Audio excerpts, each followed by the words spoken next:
Yeah, we here. It's the last episode of the season. Jay Will just stepped down. We go live here. Very glad to have this pull Up on us.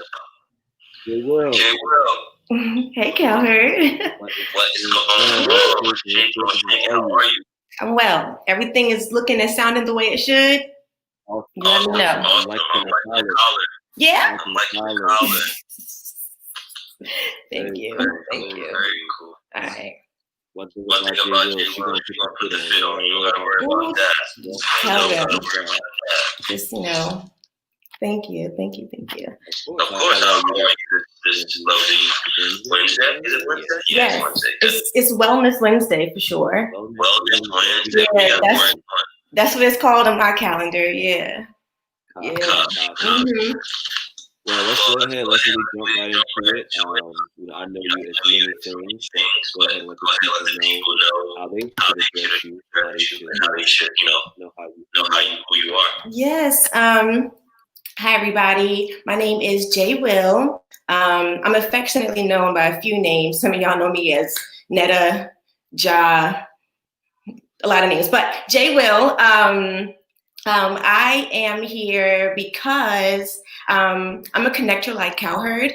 I like to do and be involved with a lot of organizing, and my platform especially is wellness, and I really like business a whole lot, entrepreneurial business. I'm really, my spirit in that avenue has really been blossoming. So I have a few different platforms that bring me in the space comfortably to talk with you guys tonight about. Really looking forward to that. So just a little background. So we talk about kind of connection and basically Jay Will. Through a friend of mine, her family live together.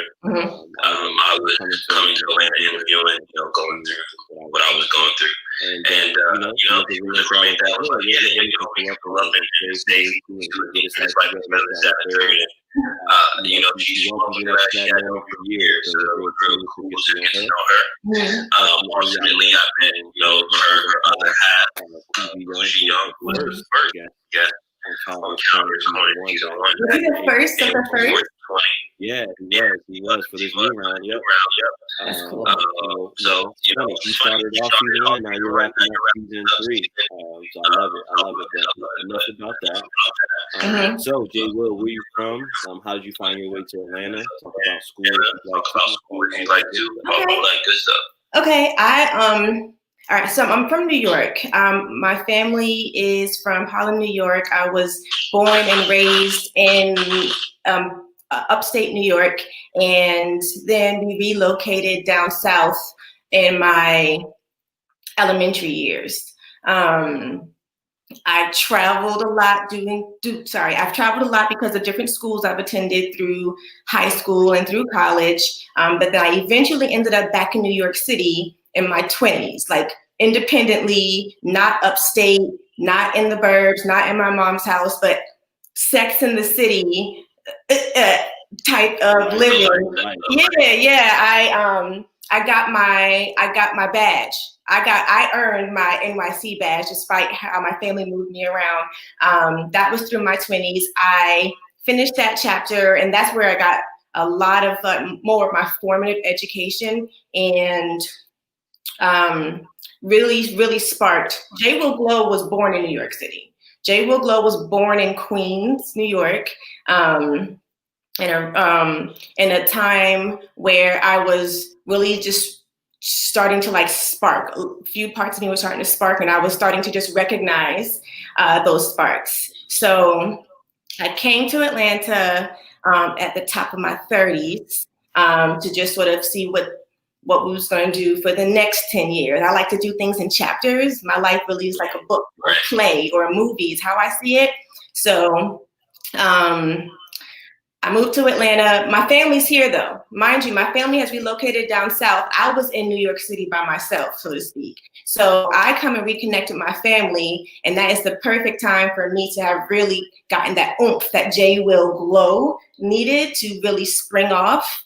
And I have been tapping in to all of that energy wholeheartedly for the last 3 years, and the momentum has been climbing like steadily, even now. So, but yeah, that's how I got to Atlanta, and this is my peak support right now, my peak exposure, I should say, but it's only the beginning. So it's just where I started to roll out was right here in Atlanta for the last 3 years. So Jay, life is happening. You're maybe trying to figure out what you want to do. Why did I make this route? And you're like, I like candy. I'm watching a video. You're like, oh, I can do that. Okay, all right. All right, so there is a small segue there. So my degree is in psychology, specifically research and data. And I was working at Cornell University in New York before I relocated to Atlanta. Some people might know that half of me is a superb nerd. Part of my bio is that I'm a stylish thinker. I use both sides of my brain.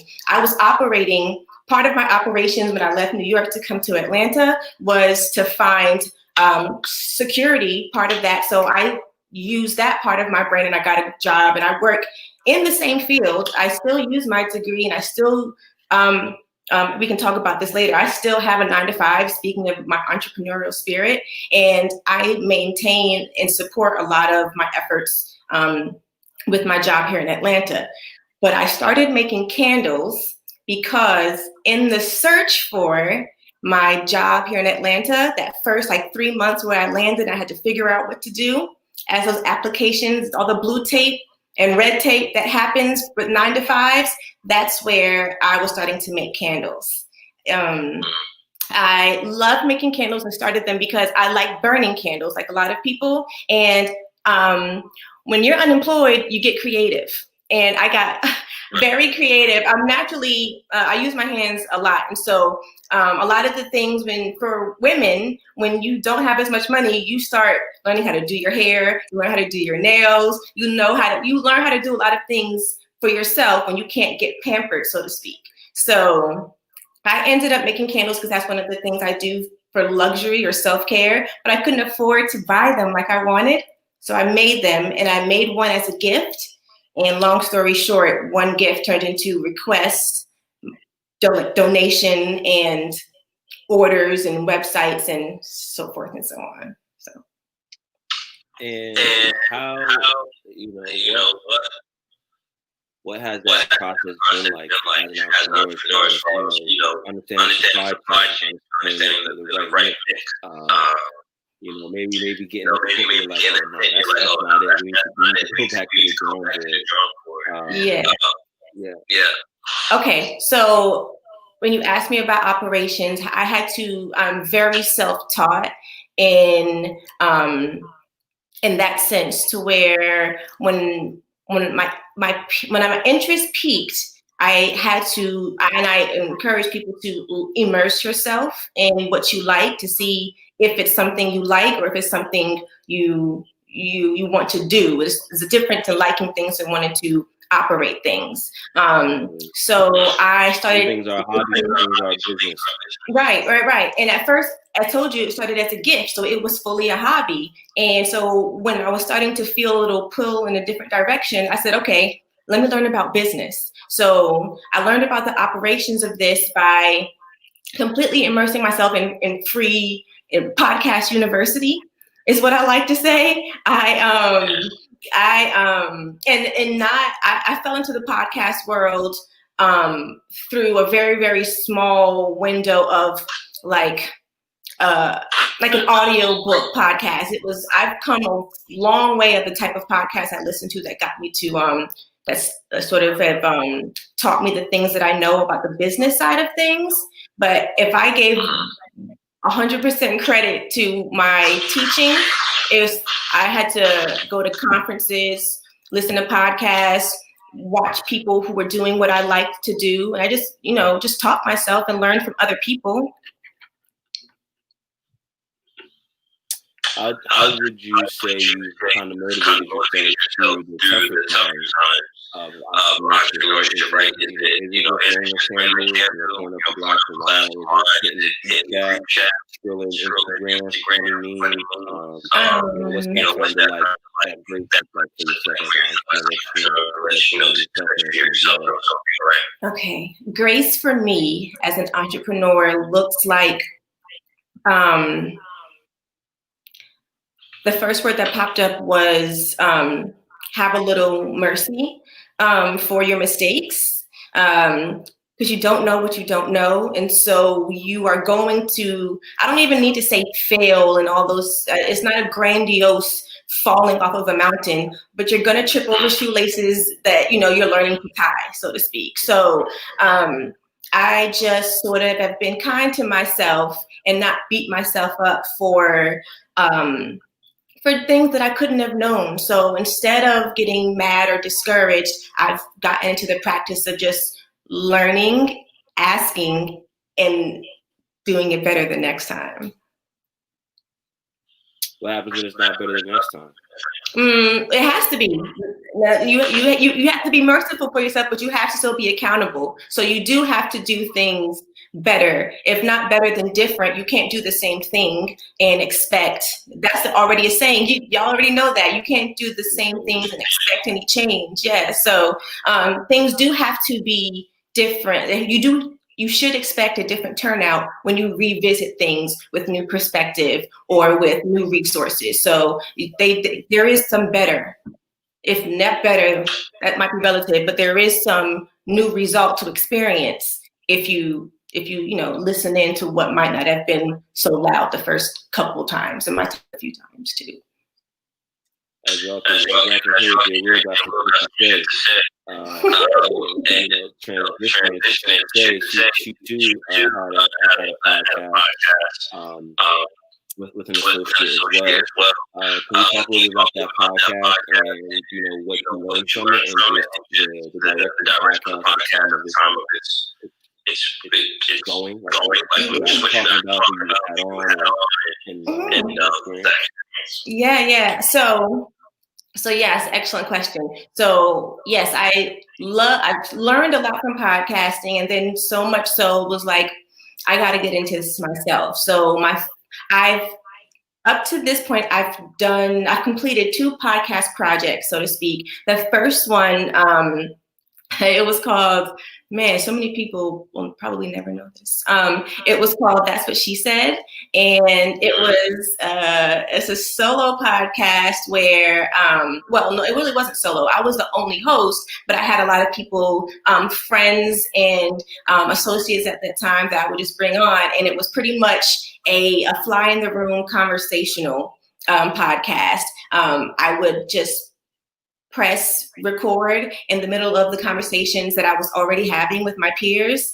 And it was so much fun. It was so much fun. That first podcast really, that's what created the monster now. I think in my desire still to get on the mic. I'm saying a lot, sorry. And the second podcast project was called, wow. We Got Time. So We Got Time. Me and my co-host, that project came together through a very fervent likeness. She and I had reconnected in a really fun way, and we were sort of, when you reconnect with an old friend, you just remember everything. You sort of jump back to where you were when you first met that person. Sort of like when you meet somebody at a reunion and you just remember the last barbecue, you remember that high school reunion. So we had a lot of energy and decided to do a podcast together. It was a very, very, I want to do a podcast. Me too. What do you want to talk about? Me too. Let's do it. I handled the operations and of putting that together, and we had some really fun conversations. That one was very much, again, like a open conversation platform. We invited guests on to talk about. We had actually a really good rollout of topics on that show. Yeah, it was fun. We had we talked about. It was actually a really we had some self-awareness topics. We talked about relationships and friendships, and we even had a sex therapist on the show. We had a group of therapists on the show. We actually took some really good angles with the topics on that show, and that wrapped up. That was a full year of a project, and I say that it's almost like an immersive internship is how that project was for me, because I learned, again, so much more of what I didn't know, but I realized I'm a production queen. So I'm taking that. Second, remember you asked me, how do you know it's not better? How do you know if it's better? Because I got a new result. I'm still not with my own podcast yet, but I've taken the different attempts, I've revisited, and now, as far as I'm concerned, the third time is going to be the charm for me and the podcast world, or the audio and broadcast world. So stay tuned for my next podcast, which won't be a short-term project. So. It sounds like I know when I pulled up. To the new spot, Yes. Cowherd, you're really I used this conversation with you to sort of break the ice for me. This is Janetta supporting J. Will. I'm using this whole setup to get over my nerves and to practice and to just, lean into what I say I want to do in that avenue. So you're helping me do that tonight. If you didn't know, this is really, really giving me, a big sign to continue to go towards what I'm trying to do. Yeah, I love it. Mm-hmm. There's where we can. Yeah. Always. I saw you definitely gave some exciting news. I think anyone that has an e-commerce business, anyone that has a product, there's something about someone pulling up to your app to get your product. Yeah. And they will inform me that you now have a brick and mortar with another who does soap. Yeah. Okay. So it's definitely, so a friend of mine had opened a brick and mortar shop for his wonderful handmade soap business. It's Lit Essentials. It's Live Intentionally and Thrive. It's really, really nice. I can't do too many things at once, so I can't put the tag and the pin and all of that while I'm talking. So I'll make sure. Okay. But Lit Essential, shout out to Jonte. He's an old friend from high school. It's a very, really funny story. We kept running into each other during conventions for business and entrepreneurship and all those different things. And we were brought together, and he invited me to join him in his shop and present my candles. So he became a very supportive stockist, so to speak, in his first store. And I'm very, very grateful for the opportunity. And since that's happened, I've gotten that opportunity from another friendly business owner where they have opened up a new store, and I just love bringing new business to the community also, and that's a whole nother conversation. But I have gotten the same blessing and the same offering to come and bring my talent, my product into their first business. And that's been the road the candles are taking right now. E-commerce was where it started once it got serious, and then I started sharing it at some craft and vendor events. And then I, was getting it into salons, and then now it's on shelves in a few stores. And I'm just really, really just starting to roll into what the people want. If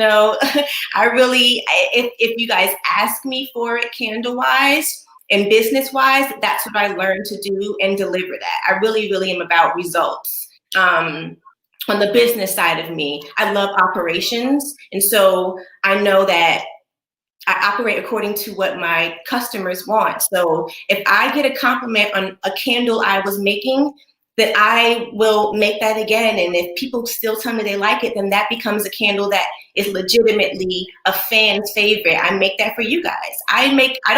No candle is made by any other hands but these in my shop. Like, I'll get help with things and helping me set stuff. And I do have supporters who roll up their sleeves for me. But when I write my thank you cards and I tell you guys that your hands were made with love, I make all of your stuff. I'm making them for you, any one of my candles. And that can only be done when I feel confident about my work. So, and I get that confidence from my customers, my audience. So it's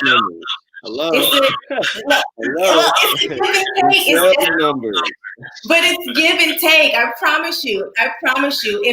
If the candles don't, I'd say this and people sort of don't get it. I'm not money motivated with my candles. That is something it's a craft. I'm a craft woman, so that's fun for me. And it takes care of itself in a way. So I'm just really grateful, and it's still a very organic, like an organic support that I give the candles. But thanks, Dev. You see, he likes the white stage candle. Yeah. But yes. Anyway, the question was, I have gotten my candles in linked and partnered with other businesses who are taking a huge leap in business and in the community and with their entrepreneurial efforts. And I'm grateful to be connected to people who have allowed me to enjoy my firsts with their firsts. And the Instagram for your candles is _candle_market, right? Yeah. Mm-hmm. Okay. Mm-hmm. So I'm gonna say it again just for the other broadcast. So it's gonna be glow. It's not spelled. It's actually glow like light. Yeah, I normally spell myself correct. _market. Yeah. So that'll be very for the playback and then make it just fun the conversation. Mm-hmm. So what else? What else do you have that you do with the candles? Obviously you're crafty, right? You definitely are not static. What else are you able to kind of tap into creatively? Yeah, so under the umbrella of J. Will, I have the candles, and secondly, I have it's a small little ladies club. It's TLC. It's Thrive Ladies Club. It's a peer supported business clique, so to speak, or support group.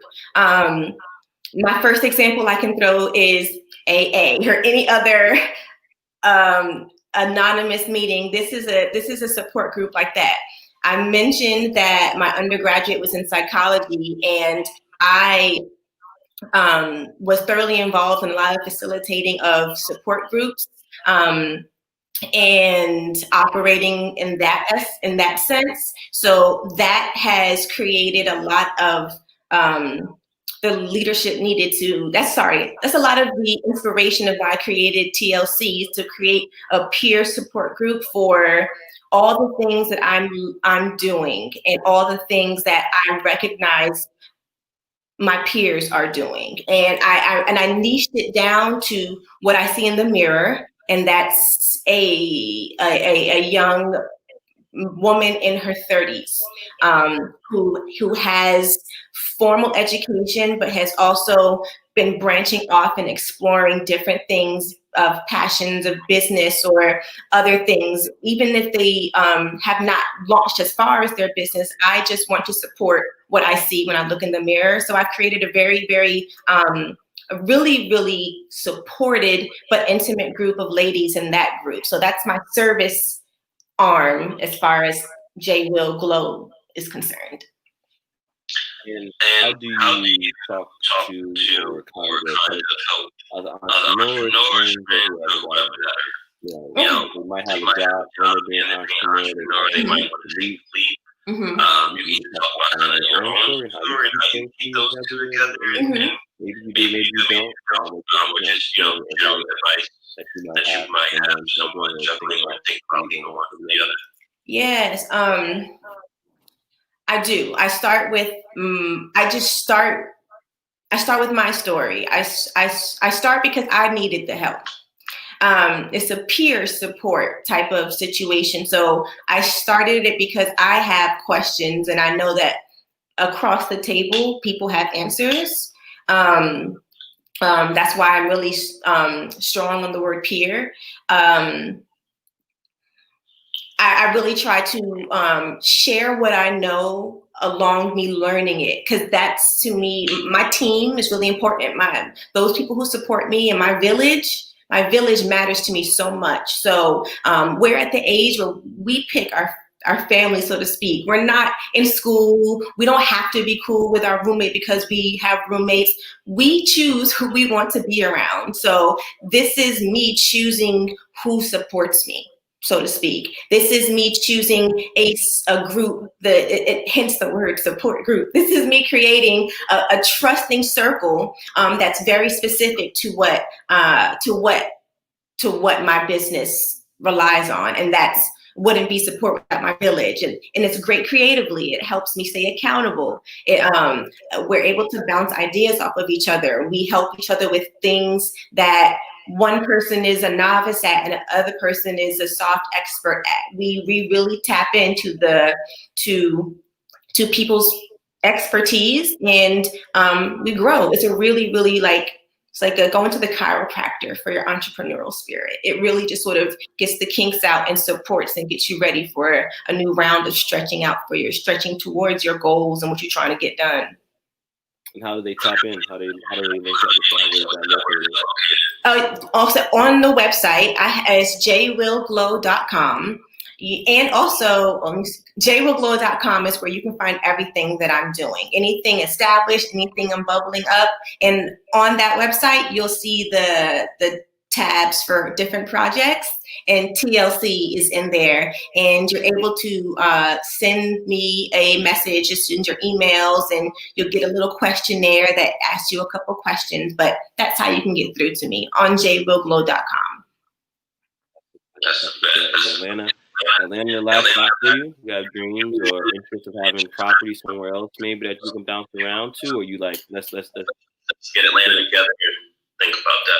What's that like? Oh, for sure. Okay, so Atlanta is definitely where my heart is, so it's home for me. That's part of my personal core is feeling at home. So I feel that here in Georgia.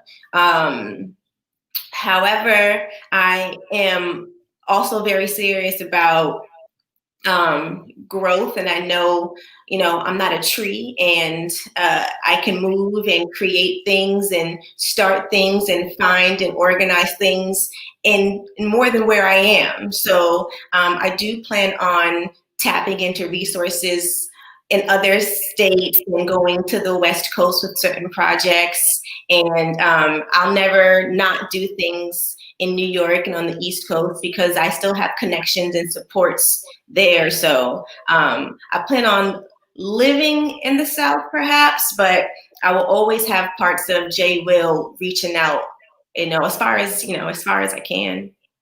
Yeah, absolutely. So when you unwind, right? You like, I'm not working today. You're done in the couch and sweats. Drawing. What's going on? Right. How do you play? When pre-pandemic too. Some of the things happened before. I'm sorry, I missed a part of the question. You said when I have a damn nat type of day, and then what was the second part of the question? Oh yeah, is it like sweats and Netflix? Is it you going outside? Are you drawing? You can talk what you did pre-pandemic, or you can talk now that there's a pandemic. Whatever. It's just like your online routine, or I got you. All right. So on a damn nat type of day, I actually really love movies. I am some of my favorite. Yes. Oh, yes. We used to talk and connect about movies. Yes. So I really love a good story. And so I watch movies from Blockbuster to, they just cut the movie down the block. It's like I love a great I love a great story. I love characters, and I love to get immersed in a story when I'm having a damn that type of day. There's nothing more relaxing than, not even relaxing, there's nothing more freeing than just seeing someone else's issue, or just forgetting about your problem, if that's the type of day I'm having. Total escapism, exactly. When I was younger, I used to read books for that, but now my attention span and the way I like things is in movies. So yes, I am totally curling up in my sweats, and I'm talking about sweats with the joint tied underneath. Like, I don't even want to be seen when I walk past the mirror type of day. I'm watching a lot of great movies and stories, and I escape, and I get to recharge when I escape, and I find a lot of inspiration in that too. And then I come back to feeling like myself. Sometimes it's just one of those days, and you come back, and then I recharge after that. Movie season. That's shout out. Yeah. You have to go to movies that don't let you down. Or you always explore what's new, don't really go back to often. No, I mean both, but that's hard because I explore all the time. But what's a go-to movie I can watch anytime? It's pressure. I just got kind of hot in here. You come back. You can go off of that movie. Yeah, okay. The first thing that popped into my head was Love Jones. Okay. First thing that popped up just now. That's the classic. We're getting after. Have you played any sports coming up? Track and volleyball. I played a little soccer. Yeah, I played soccer for a second, and this was, when I say a second, in relation to loving basketball, says my homegirl. Shout out to Alexis. That's her. That's what came into my head too. That was your question, Science. No, I wanted to hear. But yes, played soccer for a second, but I really like volleyball. If I were an athlete, I would. If I had to be a professional athlete, I would play volleyball. Have a mean serve, yes. I guess now they might be embarrassed, but volleyball spirit pictures in the spandex in the top. Cheering on my head. You find them. You don't find them. They out there. They exist. They exist in the world.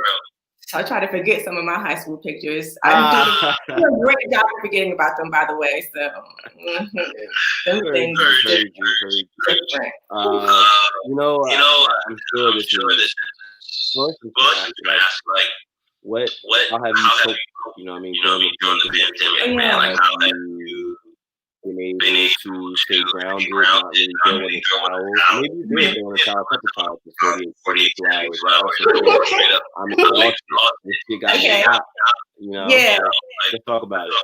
Okay, so my throw in the towel moment as it relates to COVID-19 was before the hype. I promise you, I took heed the second it was a whisper. You know what I'm saying? That I can't go back and remember exactly what first brought it. You know how somebody, you can walk by, you smell something like, did anybody smell that? And it's just you. It's just you. That happened to me, and I forgot. I work in infectious disease. I work very closely with the CDC, and I work so I don't know if that's where it came across my mind. It's a little foggy, but I got a whiff of it, like, let's say 2 or 3 weeks before it was like a trending thing that you couldn't ignore anymore. And that's when I panicked and threw in the towel. So I was shaking before people was like, wait, what did you say? You heard about what? And I was like, listen, y'all better get it together. Go get your stuff. So, yeah, and then I remember one day that at work, it was a Tuesday at my office, and there was like, again, they sort of were ahead of things, and they said, we might have to, they had an emergency meeting, so we might have to step out and work from home if you're able to not, let me know. You ain't got to tell me but once. I went home prepared. We want to work from home. Don't bother us. What needs to get done? And stop talking to me. It's going to get done. It's going to get done. So I threw in the towel a few weeks before it was a really, really, really big thing, a trendy thing. And throwing the towel for me was, I just got very nervous. I get nervous about things. And like anxiety is when you're nervous about things that have not happened yet.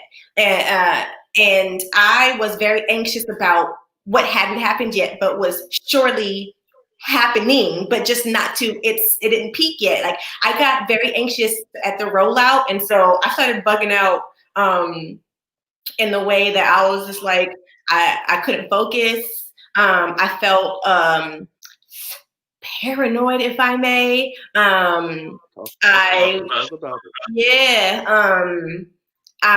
It almost plays with your trust. You start looking at everything and everybody real sideways because you're wondering who's bugging here.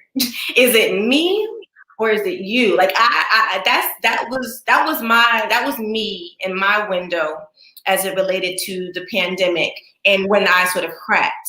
But see, I bounced back just when I started to I had to educate myself.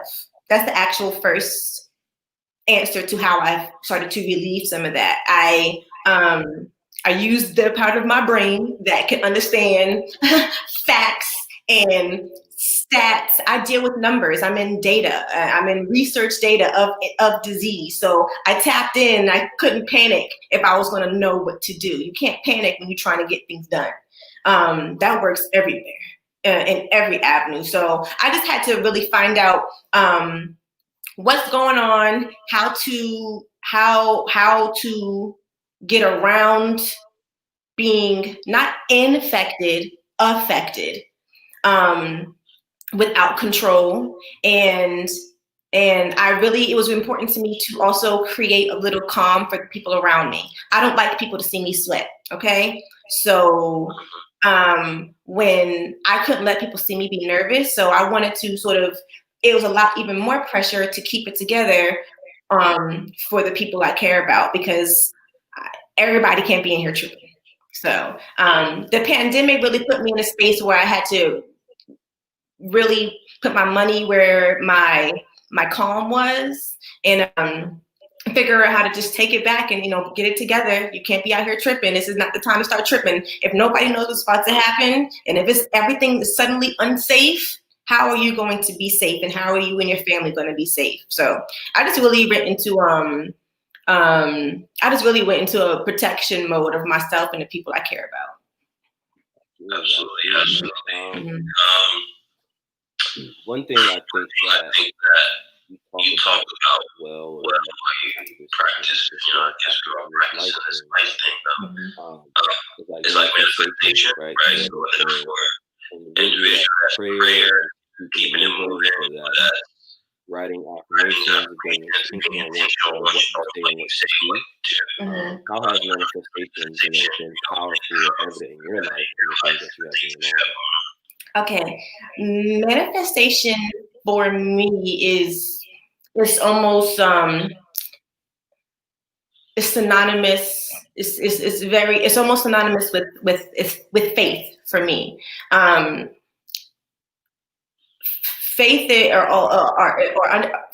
faith is the substance of the things we cannot see. It's how I see the things that you cannot see. You understand? So the same thing for manifestation. It's me looking forward to things that I cannot see yet. So I just had really, when we talked about immersing ourselves earlier in the things we wanted to do, I really tune in, and you really have to, just like you would play with your camera and get your focus perfect. That's literally what you have to do with your actual focus. You know what I'm saying? You've got to adjust, and rearrange and step back, or maybe step closer. You're not in frame the right way as you should be. That's how I tune in so that I can focus on certain things, and my manifestation muscle grows strong because I've really learned how to tune in and hyper focus.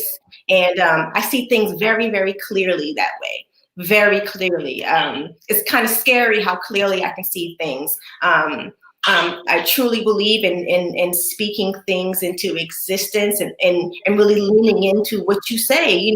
It's not, this is also an old, y'all already have known the saying, put your money where your mouth is. That's what manifestation is.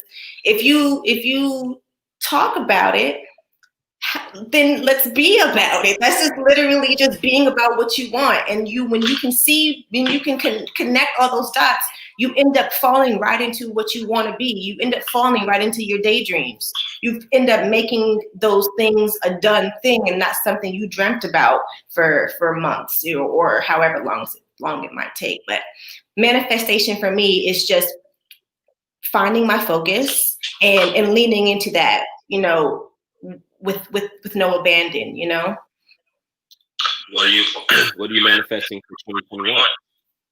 For 2021, my aspirations in broadcast. I'm leaning into my podcast. My podcast calling is definitely what is a calling.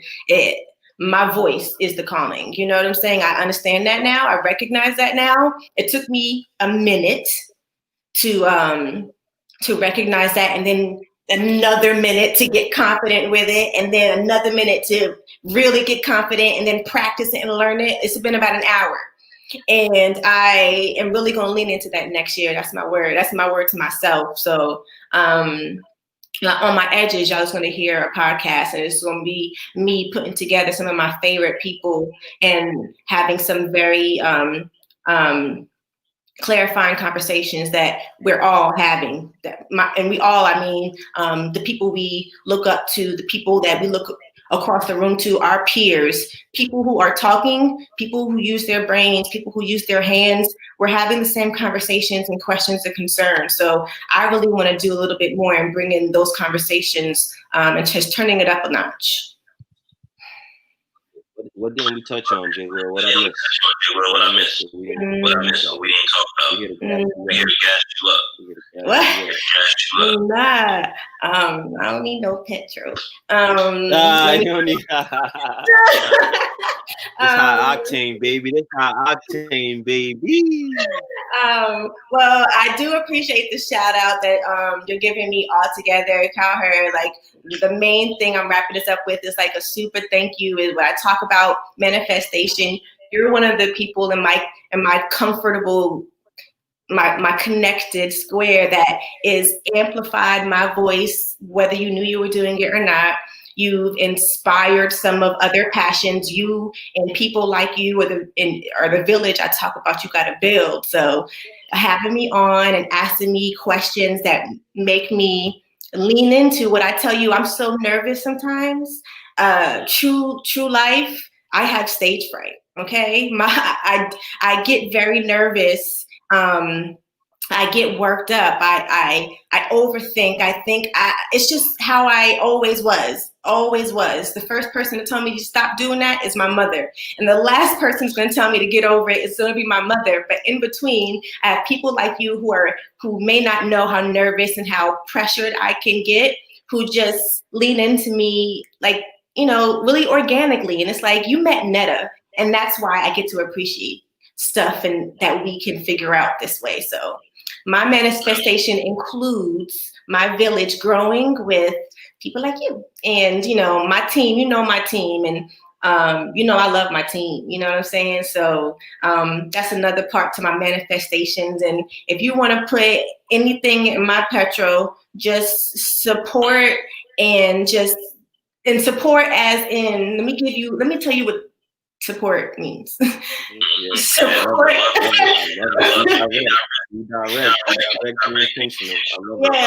Yeah. I don't need people. I know this is inevitable, but my goal is not to be watched. Okay, don't support me by following and watching what I do. What support means and is something I can feel. And what I feel is when you whether you know me personally, or if it's a candle you brought, or if it's anything that I do, have done, or am going to do, engagement is support to me. That's, I don't know. For me, engaging is a type of support, and there's a lot of ways in which you can do that. Sharing organically. When you see something you like, tell somebody. It's old school word of mouth. You know what I mean? If you say, you know what, I heard this one girl talking about manifestation on Cowherd's Corner the other day. I don't know, I came in kind of late, but her earrings was cute. Let me see what she got going on. You know what I'm saying? If you like something, don't be scared. You know what I'm saying? I'm not a mean girl, so, support the kid like I'm your new neighbor. You know what I'm saying? I'm not really out here trying to flex. My flex is that I do not flex. My flex is that I don't have to flex. That's not really what gasses me up. So yeah, that's where I can get something back from how I want to proceed. That's the type of support I'm talking about. Lean into the things that you relate to. Love it. Well, yeah, the corner was definitely created to give those who I care for, those that are doing things outside of what they were probably brought up to do, really blaze a path of their own.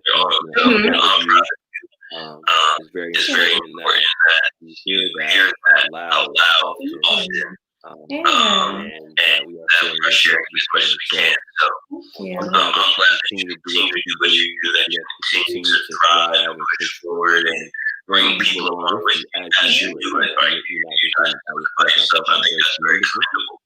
So it's always a pleasure. Thanksgiving. I was going to ask you cooking for Thanksgiving? What's going on? No. I'm not cooking for this Thanksgiving. No, I'm not. I say that with my whole chest. I'm not cooking this Thanksgiving.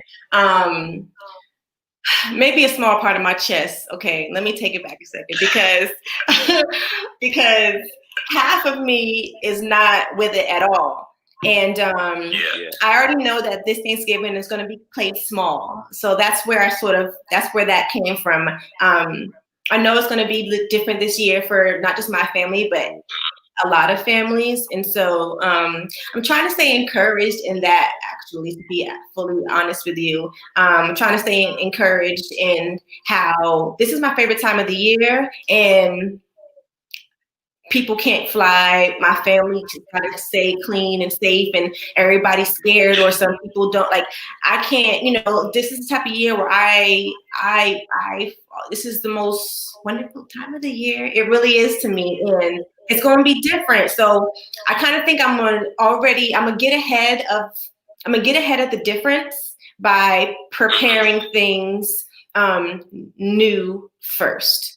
I'm going to get innovative in how I protect any part of my holiday spirit that might get rained on this year because of the barriers that we have, because of the state of the world and state of the country specifically. But yeah, so let's say the magical word might be catered, okay, this year, okay, with a few homemade specialties, perhaps.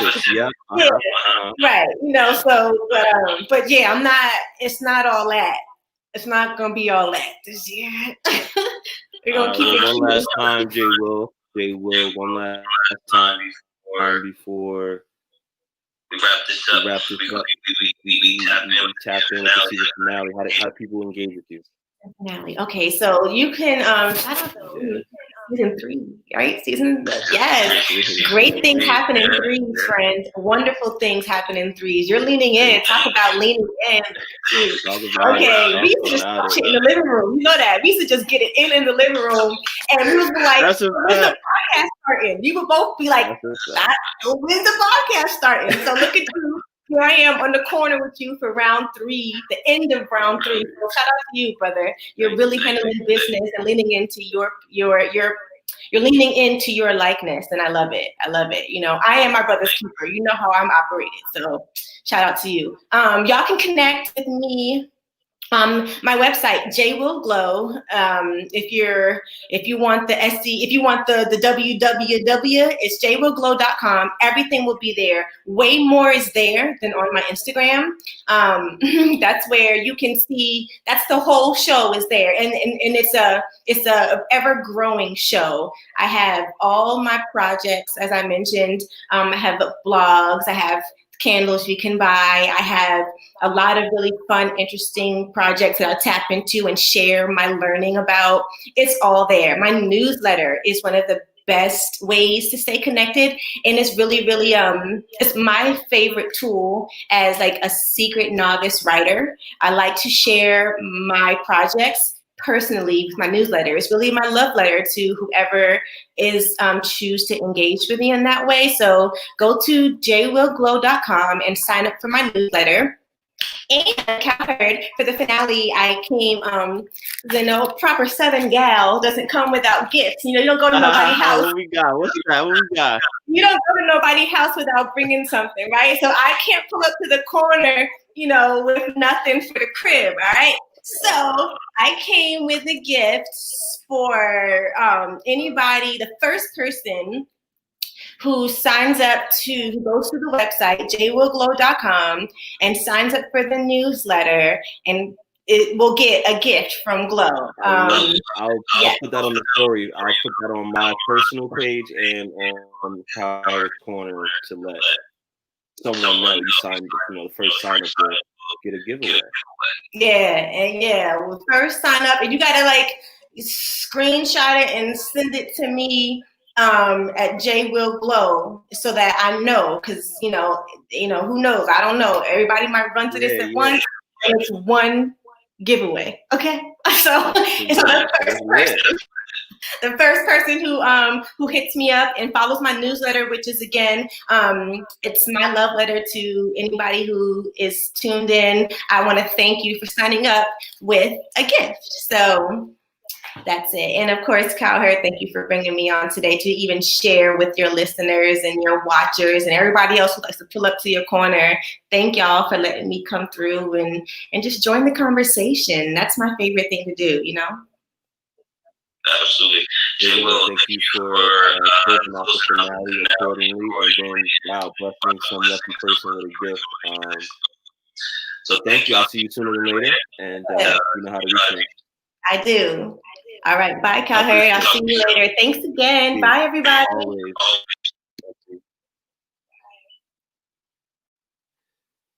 All right, y'all. That is the finale of season 3 with J Will. It's been real.